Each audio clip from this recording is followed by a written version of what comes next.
Bonjour. Cette semaine, on a un nouveau gouvernement. Au moment de la dissolution de l'ancien, on nous a fait croire que c'était le grand bouleversement, la colère du président de la République. Le ciel va tomber sur la tête de certaines personnes. Et puis là, non, personne n'est sorti. On a repris les mêmes et puis on en a rajouté. On a même rappelé des anciens. Rien de nouveau. Sauf que la taille du gouvernement a augmenté. Au lieu de 34 ministres avant, on a maintenant 45 ministres, si l'on tient compte des ministres auprès du président de la République, des ministres auprès du premier ministre, des secrétaires d'État et des 36 ministres. Et qu'est-ce qu'on a encore vu? Le cumul. Les cumulards sont là, des maires, ministres, des députés, ministres, des conseillers régionaux, ministres. Qu'est-ce qu'on remarque encore? Que cette taille de gouvernement ayant grossi, c'est de nouvelles Mercedes pour toutes ces personnes, c'est de nouveaux directeurs de cabinet, c'est de nouveaux bureaux, et puis c'est de nouvelles charges budgétaires qui vont s'inscrire dans le budget que les députés ont voté et qui n'avaient pas prévu un nombre pléthorique de ministres. Donc des impôts supplémentaires pour lesquels il va falloir se préparer. Mais dans le fond, quand vous regardez, pour servir toutes ces personnes, on a dû démultiplier les ministères.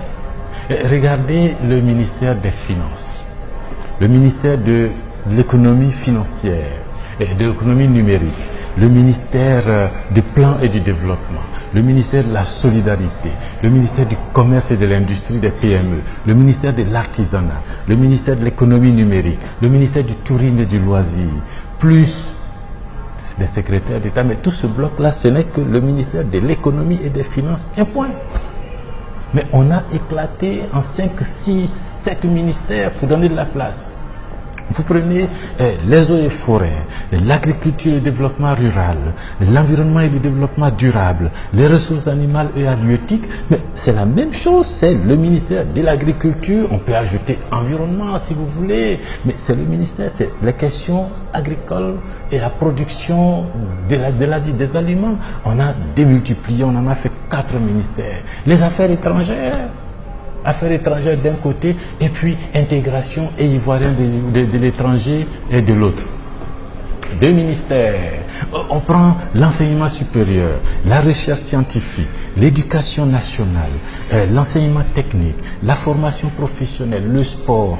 3 ministères là où il n'y a que le ministère de l'enseignement, de la formation, trouvez-lui le nom qu'il faut, mais ça démultiplie. Est-ce que ça rend efficace? Je n'en sais rien. Le ministère de la Justice, et puis un secrétariat d'État aux droits de l'homme. Est-ce que ça fait respecter plus les droits de l'homme ici ou ça fait fonctionner mieux la justice? Non, mais ça donne des postes aux gens. Vous prenez le ministère de la construction, du logement et de l'urbanisme et le ministère de la ville. N'oubliez pas qu'il y a déjà les maires et les conseils régionaux. Ils vont se piétiner, ils vont s'embrouiller, ils vont passer 4-5 mois à préciser les domaines de compétences les uns et les autres. Ils vont passer le temps à faire les nominations au poste. Et puis bon, l'année sera terminée. Mais entre-temps, bon, on aura fait certainement préparer les municipales. Ce gouvernement-là n'est pas un gouvernement de combat. Ce n'est pas un gouvernement pour nous. C'est un gouvernement de redistribution de postes pour aller vers le parti unique. Ne dites pas parti unifié, vers le parti unique. Très décevant.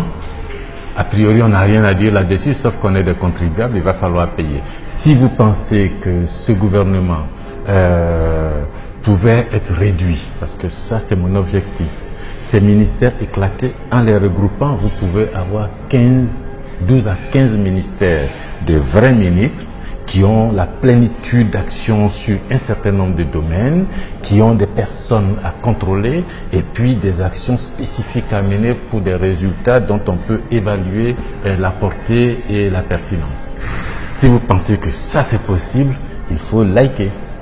Si vous pensez que ces 45 ministres nouveaux vont entraîner des charges supplémentaires, des augmentations d'impôts, des augmentations de taxes et que cela n'est pas supportable aujourd'hui pour la population, il faut partager pour que nous soyons nombreux et puis qu'un jour nous atteignions la taille critique pour finir par nous lever tous et puis dire ça suffit, ça suffit.